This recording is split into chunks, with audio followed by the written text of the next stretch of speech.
Hey guys, Thunder E here, and we have an awesome video for you today. We're taking a look at the best controllers on the PlayStation 5. And we have 3 controllers in front of us. Now I know you see 4. These 2 controllers are the same, just 2 different colors. So let's go ahead and start looking at each one, and we'll also compare to see how actually they stack up. So let's start off with the very first controller. So our very first controller is the PlayStation DualSense Edge. This is an awesome controller. It looks like a standard PlayStation 5 controller, and it retails for $199. So that's the biggest selling point, that it is directly from PlayStation.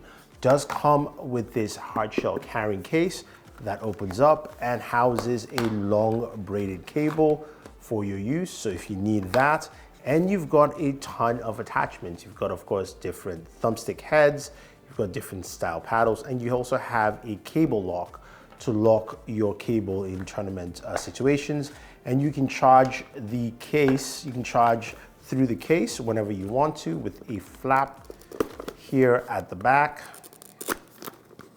Boom, that gives you access to the controller. So looking at the controller itself, again, has the standard PlayStation look, but it's very different.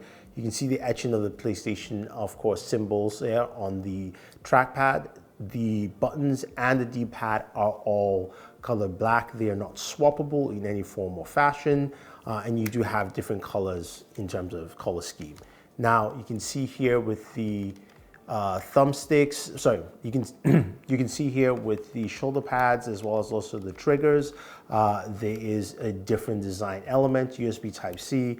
But the additions, of course, are the paddles at the back. You've got your standard paddles and you've got the short knob paddles, which I do like, gives you a different sense of customization. And you can change the settings for your triggers. So you can go halfway, or you can do a short one here, or you can go full way if you want to. Now, another thing that's really cool is the fact that you've got this quick release button. I'm going to use my tool here, basically my paddle, to actually do that. And that lifts up this right here. So you can change the faceplate there, which gives you access to your thumbsticks. What's pretty cool is you can open this up and you can swap out your thumbsticks, which is great. Now this retails for $19.99. So if you ever have like drift issue problems, you can switch this out. Now, if you noticed on the thumbsticks, it says function right here. This is the function button that allows you to swap between your profiles, which is pretty nice. So you can actually easily go through profiles as quickly as possible on this controller. And that's very nice. When it comes to battery life, you're looking at something around 6 to 8 hours. But again, it's got that long braided cable. So that is the DualSense Edge. Now, let us go ahead and move over to this right here. This is from Razer. This is the Razer Wolverine V2 Pro Chroma. This is Razer's licensed PlayStation 5 controller. As you can see, it looks like a standard controller, very Xbox X. You have, of course, opposable thumbsticks here and your D-pad. And then you've got kind of like the Razer logo here on the trackpad here. Now, your buttons are not removable, your thumbsticks are not removable. You can, however, swap out the thumbstick caps, and they provide you with 2 extra caps that you can actually swap them out with. It's a very easy process, has magnets built into it that allow you to easily just pop it in, if I can do that properly. There we go. And there we go. So very easy process right there for that. So that is cool. So you can actually have an extended or a shorter thumbstick depending on your needs, if you will. So the other thing too is when you flip it or up here, you do have, of course, your shoulder buttons, your triggers, but you have an additional M1 and M2. So in terms of buttons, this already has more almost matching buttons as the DualSense Edge. And then it has 4 additional paddles at the back. M4, M6, M5, M3, and you can toggle between PS5 and PC, and also wired and wireless. Now you can also customize the triggers to, of course, distance of travel. You can go all the way, you can go halfway, and you can go like stop. So all depends on what you want to do. Price point for this controller is $250, so $249. wherever you are. It does come, of course, in a black variant, which I kind of like. And the controller does have, of course, your standard, turn it to wireless here, your Razer Chroma lighting. So you do have that lighting effect there on both controllers, which is pretty nice. Now, in terms of pricing, you're looking at, sorry. Now, in terms of battery, 3, 2, 1, go. Now, in terms of battery life, you're looking at roughly between 10 to 30 hours. Yes, if you're using wireless with the Chroma lighting on, you're gonna get about 10 hours of battery life with the Chroma buttons lights off.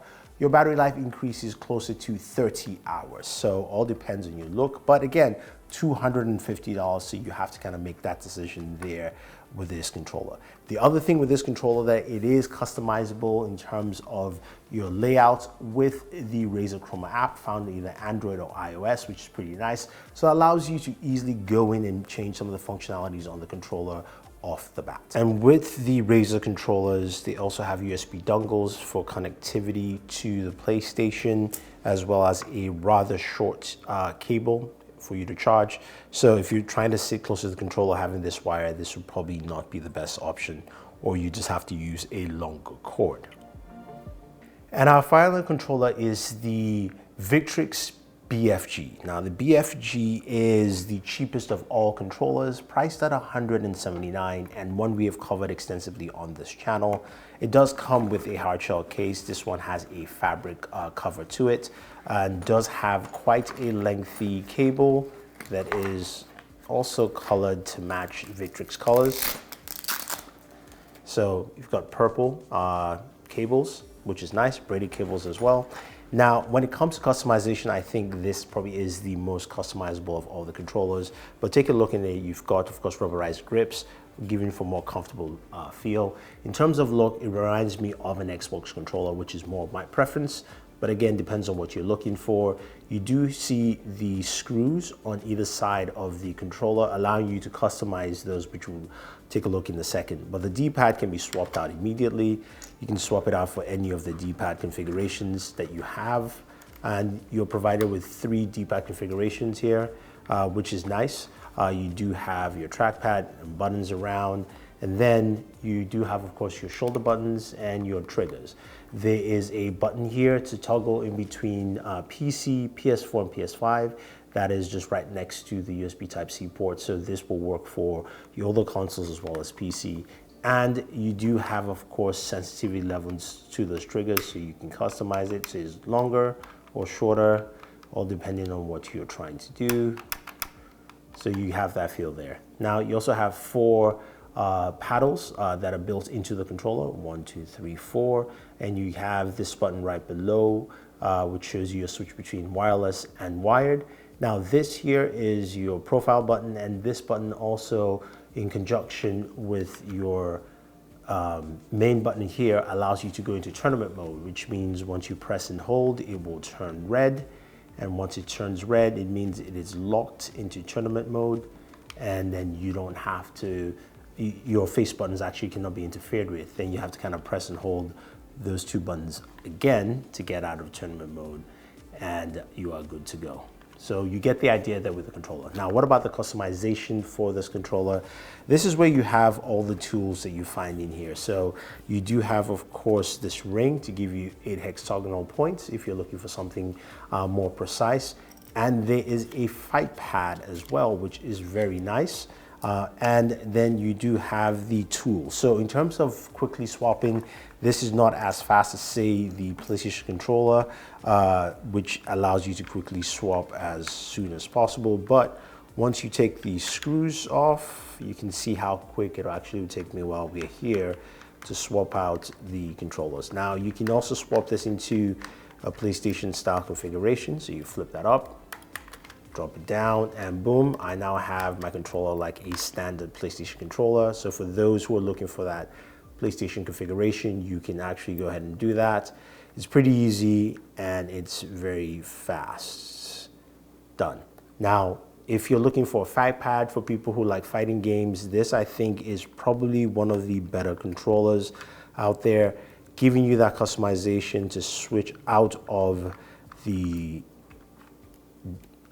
thumbstick there and moving over to a fight pad. So I can drop the fight pad in and boom, I now have a fight pad, which is nice. So which means, you know, for the upcoming Street Fighter or Mortal Kombat games or whatever games you like to play, that's a fighting game, King of Fighters, you now have a fight pad, and you can also customize extra buttons as well. Plus you do have that button right here. So this gives you more functionality all the way through for that kind of gaming.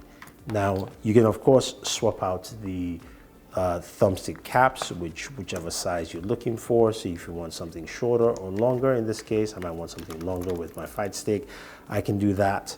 I can also customize of course the edges. To simply do that, all you have to do is swap this out, and then you can now take that cap and then you can replace the caps right here. So this is a very customizable controller. I think it's more customizable than the other controllers that you find. In terms of battery life, with the Victrix BFG, you're looking at a battery life of roughly around 20 hours, maybe slightly more depending on use case. And this also connects directly to your PlayStation with a USB dongle right here. So you have two controllers that use a USB dongle and one that does not.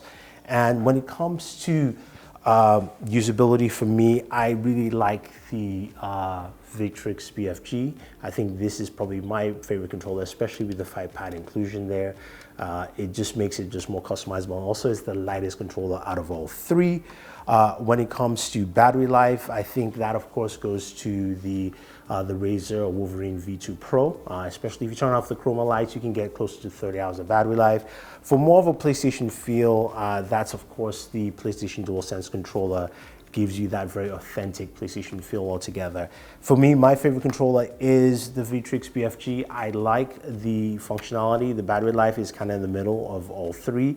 I also like the fact that it feels closer to an Xbox controller for me personally, and that its customizations are more extensive than any of the other controllers.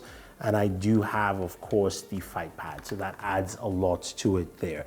All these are great controllers, but also this is the cheapest controller out of all three. And I think combined with the carrying case, this is probably my favorite PlayStation controller. So let me know what you guys think. Do you think I'm wrong? Do you think it's the DualSense Edge? Do you think it's the Razer V2 Pro Chroma? Or do you think it's the Victrix BFG?